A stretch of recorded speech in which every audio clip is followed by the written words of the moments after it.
Right now, someone is crying at an airport. Not because anything went wrong. The flight is on time. Nobody died. They just have to leave. And the feeling that hits them, that specific ache in the chest when a familiar place disappears behind them, that feeling is older than language. Older than cities.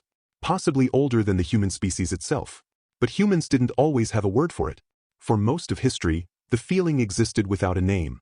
People felt it. They wrote about it. They sometimes died from it. But they had no clinical label for the specific pain of being somewhere that isn't home. The oldest written record of it goes back to around 800 BC. Homer's Odyssey opens with a god named Athena pleading with Zeus to rescue Odysseus, who is stranded on an island, weeping, rolling on the ground, longing for his wife and his kingdom. He's been offered immortality by the goddess who trapped him. He doesn't want it. He wants to go home. The entire epic, all 24 books, is essentially a poem about one man's inability to stop feeling what we now call homesickness. The Bible captured it too. Psalm 137. The Jews, exiled in Babylon, sat by the rivers and wept when they remembered home. They hung their harps on the trees because they couldn't bring themselves to make music in a place that wasn't theirs. These weren't isolated accounts. They were records of something universal. Which raises the real question, where did this feeling come from? When did we first get homesick and why? The answer goes back much further than Homer. For most of human evolutionary history, leaving your group was not only emotionally difficult, but was lethal. Humans survived as tribes, not individuals. A person alone in the African savanna 200,000 years ago wasn't an adventurer. They were a meal. The tribe provided everything from food, fire, collective knowledge, to protection from predators and care when sick. Your group was your survival means. Leaving it meant death, slowly or quickly. To understand how deep that attachment ran, you have to understand how small the ancient human world actually was. For most of the 200,000 years that anatomically modern humans have existed, the average person never traveled more than about 30 miles from where they were born. Not because they were incurious. Because the territory your tribe occupied was the territory you knew, where the water sources were, which plants were safe, where predators nested, which paths were dangerous at night. If you venture beyond it, you could lose your entire knowledge base at once. You became incompetent in a world that punished incompetence immediately. Early human bands were also tiny. Anthropologists estimate that most hunter-gatherer groups ranged between 25 and 150 people. You knew every face. You knew every voice. You knew the specific way the light looked over the same hills every morning for your entire life. There was no abstract concept of other places.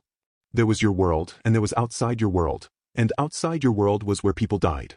Archaeologists studying early human settlements have found evidence of groups that remained anchored to the same territories for thousands of consecutive years.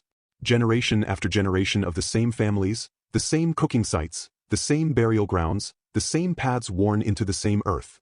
The sameness wasn't poverty of imagination. It was strategy. Familiarity was survival.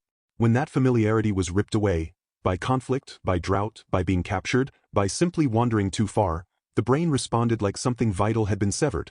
Because it had. So the brain built a defense mechanism. A pull toward home. An emotional alarm that fired whenever you were separated from your people or your territory for too long. That alarm is what we experience as homesickness. It's not a flaw in your psychology. It's an ancient system telling you to get back where you belong. Other animals have versions of it. Migratory birds experience documented distress when separated from familiar territory. Dogs raised in one house and moved to another show measurable cortisol spikes for weeks.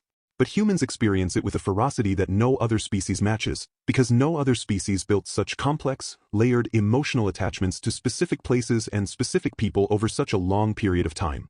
The tribe wasn't just physically familiar. It was the context in which you had an identity. This is harder for modern people to fully grasp, because we're raised with the idea that the self is portable, that who you are travels with you. Ancient humans had no such concept. In many early societies, there was no meaningful distinction between the individual and the group. Your name described your relation to others, son of this man, daughter of this woman, member of this clan. Your purpose was assigned by the tribe's needs. Your knowledge was the tribe's shared knowledge. Even memory worked differently. Ancient oral cultures didn't store personal histories privately. They stored them collectively, through communal storytelling, shared ritual, the elders who held everyone's story alongside their own. Remove a person from that structure and they felt lonely, while also losing the scaffolding that told them who they were. The hunter who was respected and essential in his tribe was, in a foreign group, just an unknown man with no history and no context. Everything that made him a self was back home. Anthropologists studying isolated tribal communities in the 20th century found something that surprised them. Several indigenous languages had no single word for I that existed outside a relational context. The closest translation was always something like, I who am of this group, or I in relation to these people. The individual alone was grammatically incomplete.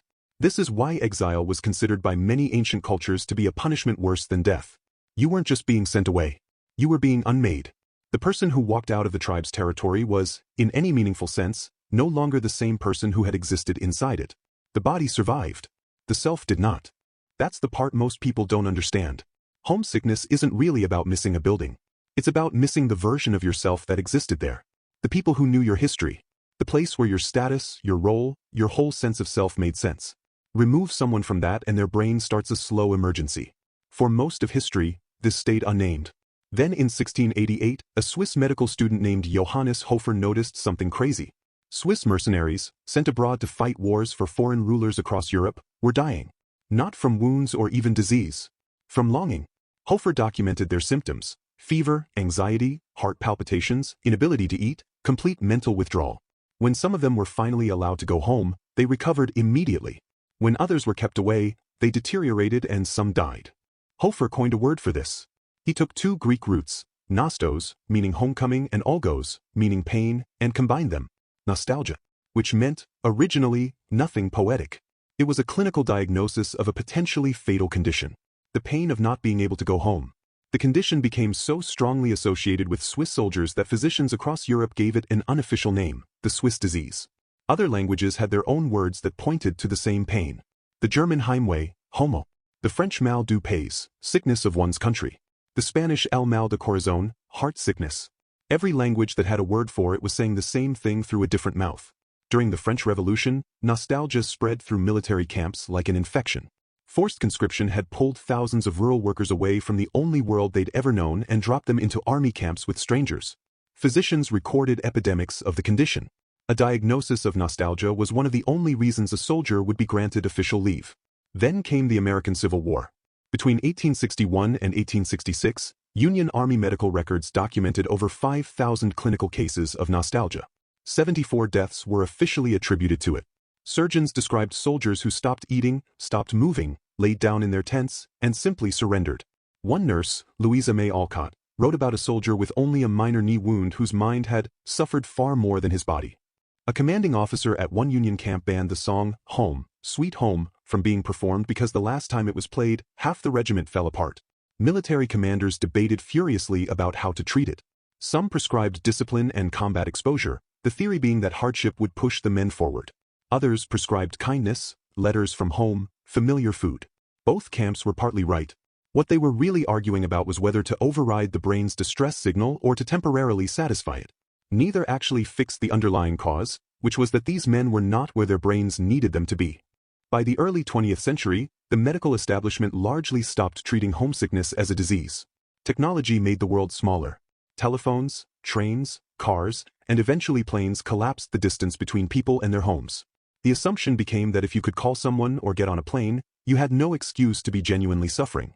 Homesickness got reclassified from illness to immaturity. That reclassification was wrong. Modern neuroscience has found that homesickness activates the same regions of the brain as physical pain and grief. The body treats it like an injury.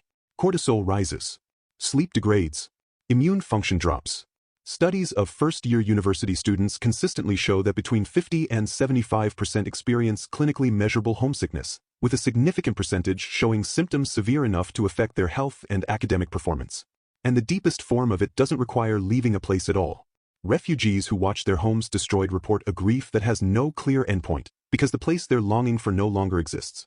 They're homesick for something they can never return to. That variant is what nostalgia became in the modern sense. Not missing a location, but missing a time. A version of a world that is gone. The word traveled from geography to memory. From missing a place to missing a self. Which says something strange about what home actually is. Not a building or a city. A feeling of coherence. Of being known. Of existing in a context where the world makes sense around you. Your brain built an entire system to drag you back to that feeling whenever you leave it too long. For 200,000 years, that system kept your ancestors alive. They listened to it. They went home. The question that doesn't have a clean answer is what happens to people who no longer have a home to go back to. When the place is gone, the family scattered, the era finished. The brain still fires the alarm. Still generates the ache. But there's no destination attached to it. Just the feeling running on an old system, looking for a home that no longer exists.